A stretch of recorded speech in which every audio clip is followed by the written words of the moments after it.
Hello fellow hoarders of the blue, and welcome to my channel, and welcome to a review of the much hyped new Warpaint Fanatic range of paints from Army Painter.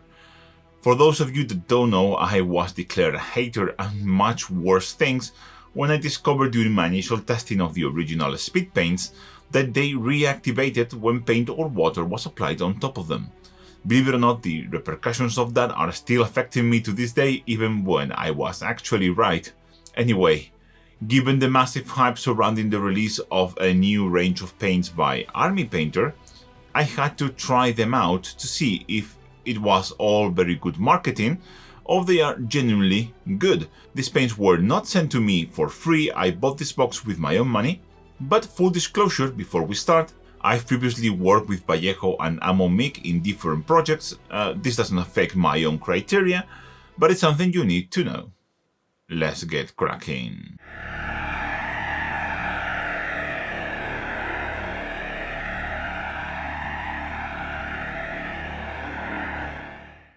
So I have this little guy here, which will be my Sergeant at Arms miniature. I think it's a funny idea, and I'm going to try and paint him using the new Fanatic paint from start to finish. Let's see how that goes. I'm going to start with the flesh, because that's how you start miniatures usually. I'm going to go with Barbarian flesh. I only have the 50 paint set, so I'm quite limited in terms of choice, but this should be good enough. My first contact with the paint is that it is in a much more friendlier consistency than before. It's nice, thin, feels good on the brush, and it shakes very well in the bottle, but none of my bottles have any separation whatsoever from the factory. I'm not sure if that is going to be kept through the months, but for now, that is a really good start. And a much different experience from previous Army Painter experiences. Paint also base coats very nicely. That's not my experience with the previous generation of paints, so it's a really nice thing to see that they, well, updated that as well. I'm going to do a very classic way of painting flesh. I'm going to do a base coat and then a wash, so we need to wait for this to dry and then we can move on.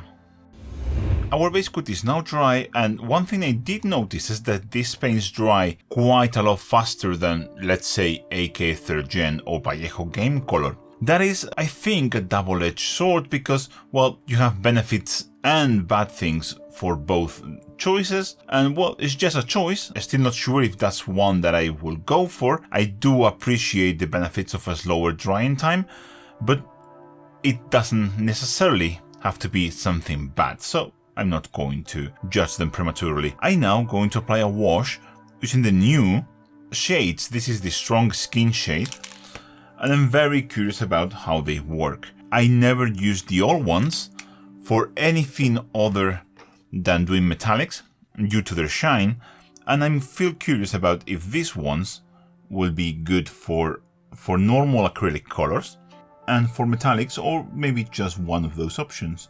First thing I notice immediately is that they are much more liquidy, not as gel-like as the previous generation. That's very noticeable. Looks really good wet. Let's see how that holds up with drying, but so far so good.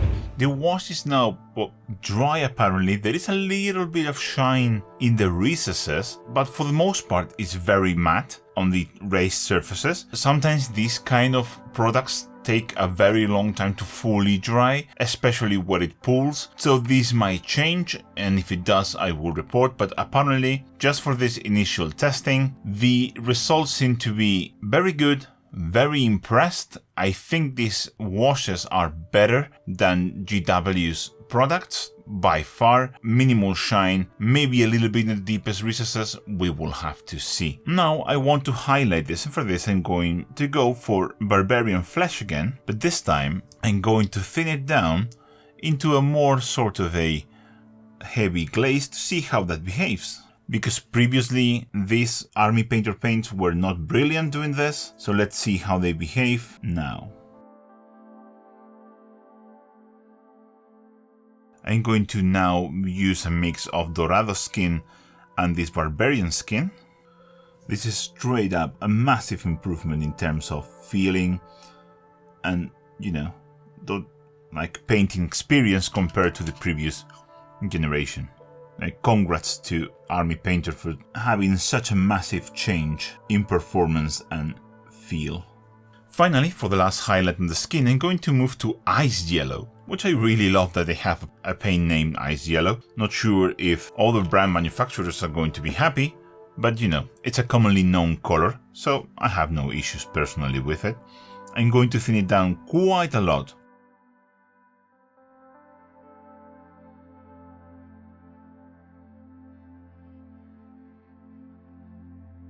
Now that I have the flesh painted, I wanted to do a little bit of toning with some pinks, you know, and the nose, cheeks, you know, knuckles, all that kind of stuff that it's a lower lip that looks really good. And I've run into a slight issue. Maybe it's just because of the kit, but these are the two dark reds that we have, and they all look very pink and very opaque. It's not a bad thing, maybe just a matter of selection for the set of paints, but I would have liked something a little bit more transparent. That's just a personal opinion. I like darker colors to be a bit more transparent so they are easy to work with, but I'm going to still use Basilisk Red, which is the darkest of them all, thinning it down into a glaze consistency, which it does apparently very nicely, like that.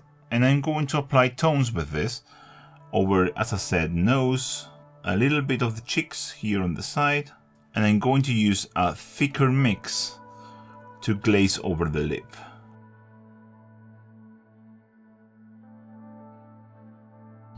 I'm going to finish all of this with a final highlight again with Ice Yellow.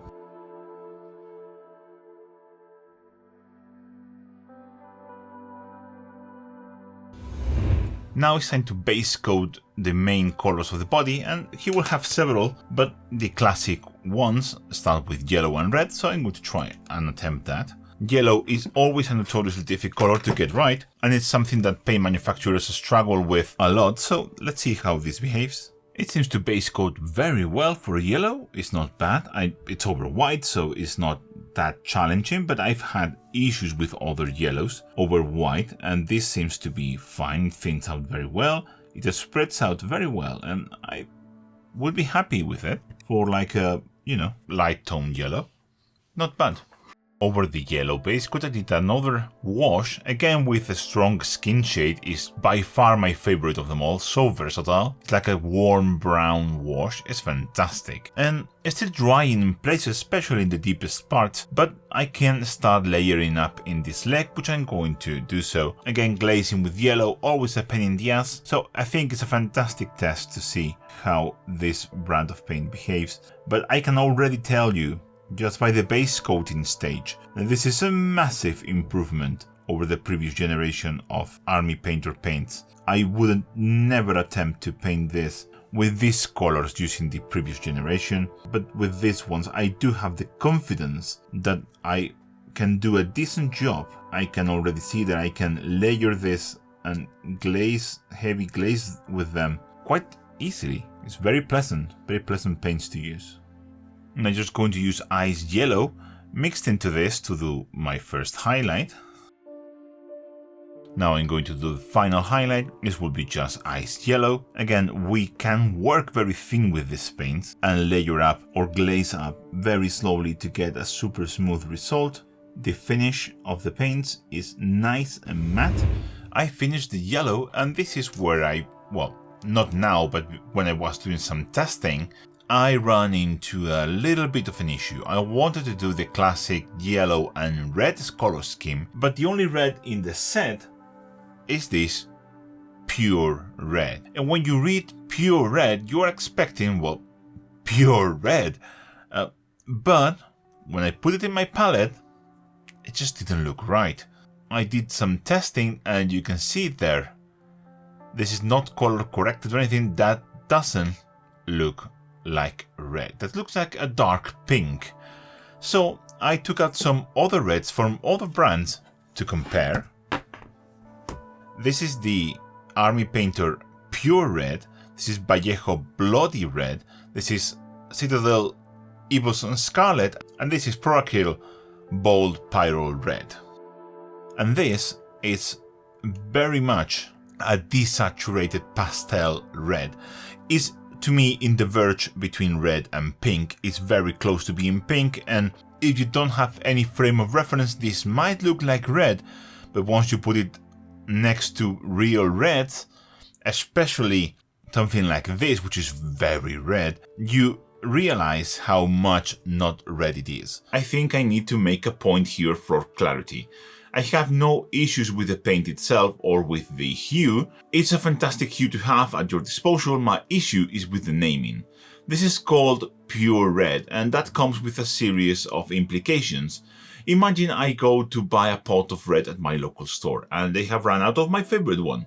I ask the person in charge and they tell me the Fanatic paints are awesome, which is true, and to get that instead. I would be pissed as soon as that paint touches my wet palette. It's not pure red, and putting it near real red paints, I'm not sure I would even call that red. It's a weird place between red and pink. Again, very useful hue, awful name. But just going around all of the colors, even the dark reds, they are all very desaturated. Even the yellow is a little bit desaturated. That's why it looks, you know, a little bit mustard instead of, you know, like nice and strong yellow.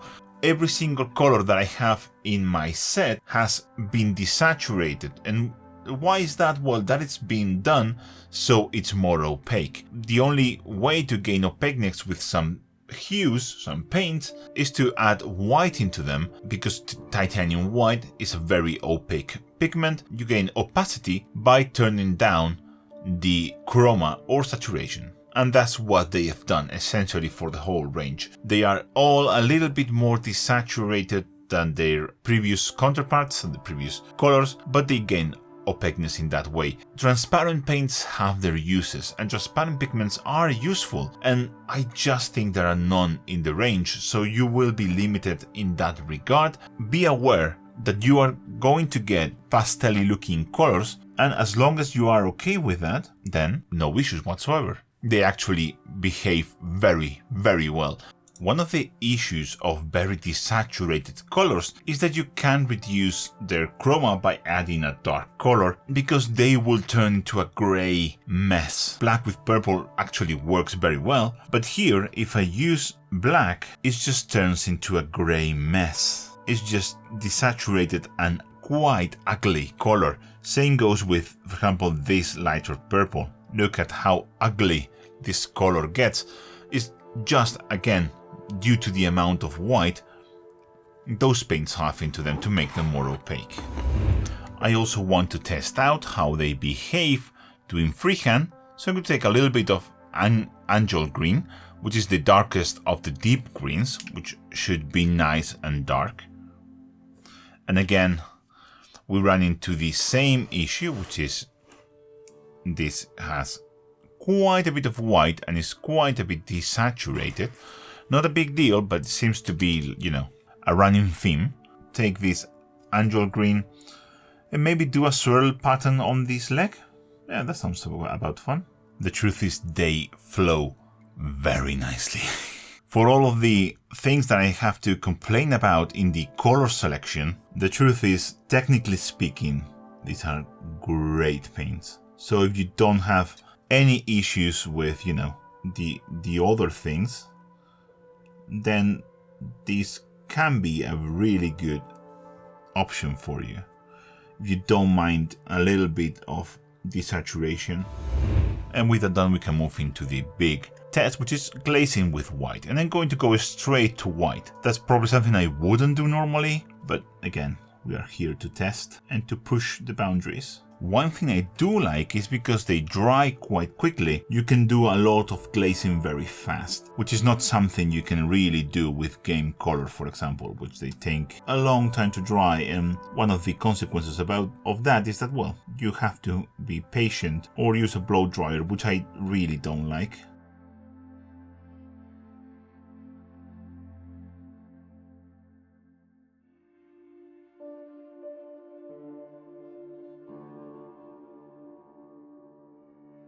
Not bad, actually. quite good. That's fantastic. They glaze and layer very well, which is something I'm very happy to say.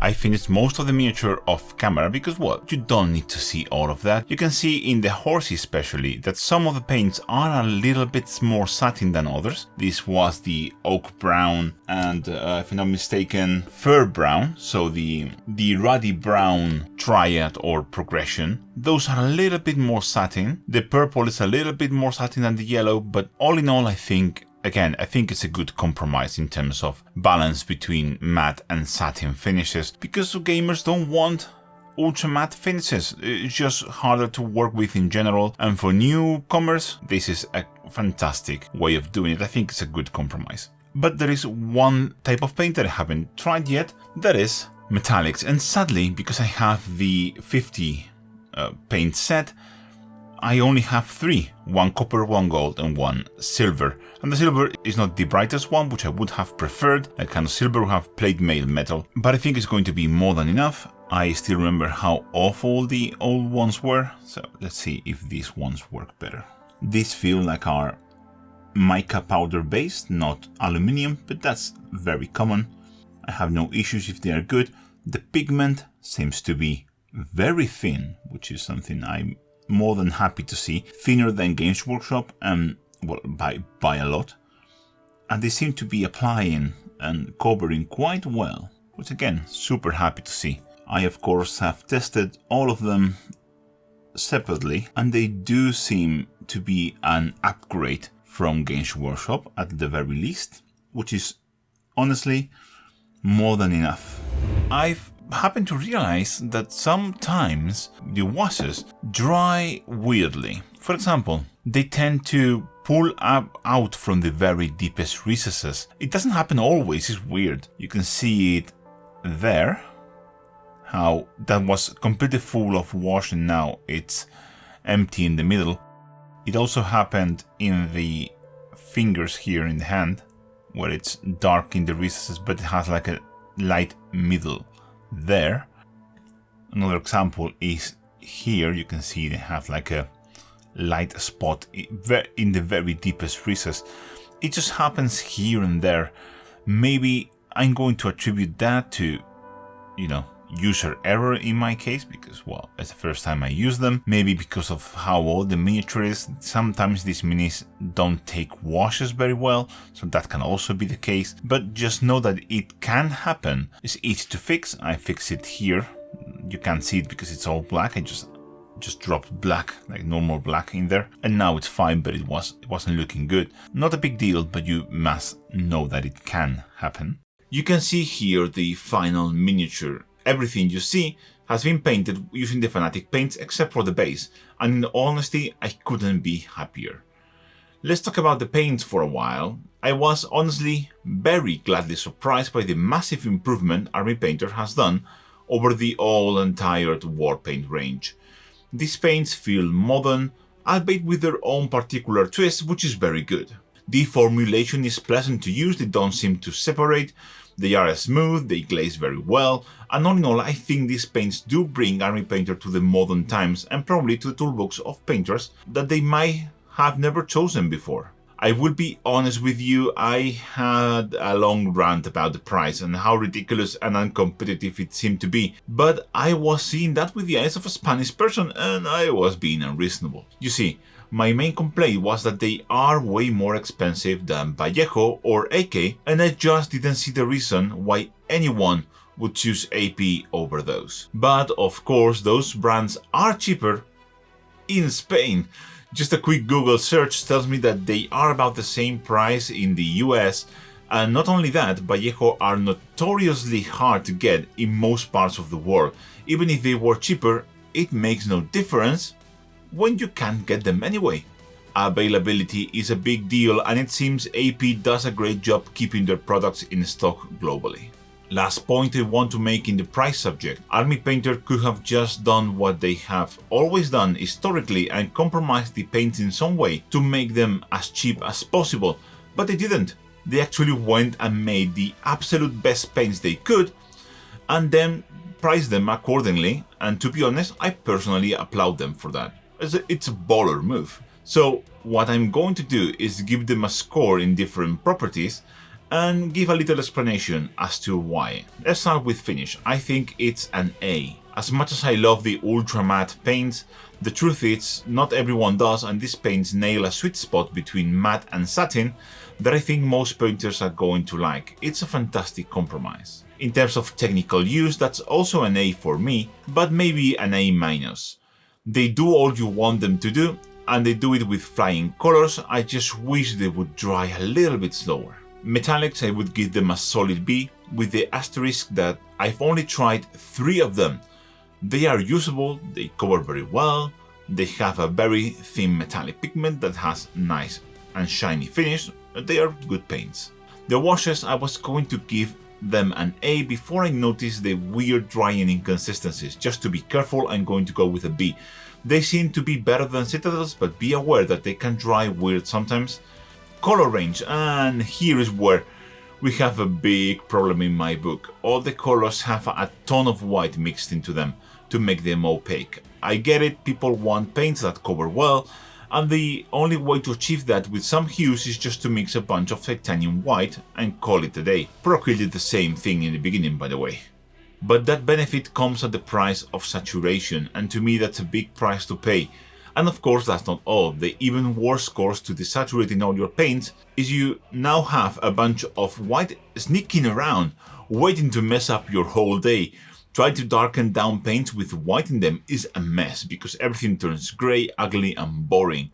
It limits you in what you can do, and I assure you it's something that pro painters are not going to like at all. Of course, it might be the case that you actually don't mind that and are more than happy with the paints as they are.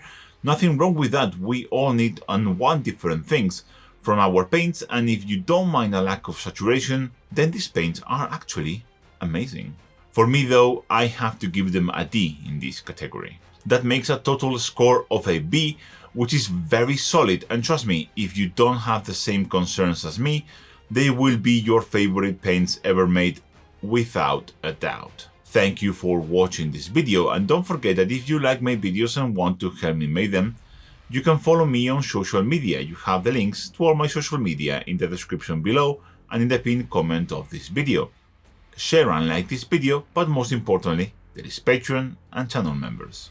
Patrons and members allow me to do all the cool videos that I want to make and to keep releasing videos for free here too.